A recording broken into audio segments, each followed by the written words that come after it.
আউযু বিল্লাহি মিনাশ শাইতানির রাজিম। বিসমিল্লাহির রহমানির রহিম।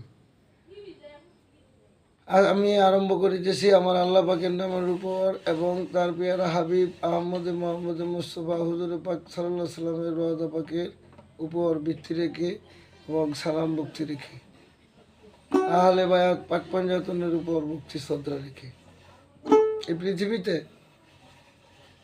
মানুষ মানুষের খোঁজে ঘুরে। মানুষ মানুষের খোঁজে ঘুরতে গিয়া প্রত্যেকটা মানুষের জীবনেই মানুষ হারিয়ে যায়, মানুষ আসে। তো এমন মানুষ কারো কারো জীবনেই আসে, তখন আর সে মানুষটাকে খুঁজে পায় না। ওখান থেকে ফকির লালনের একটি গান।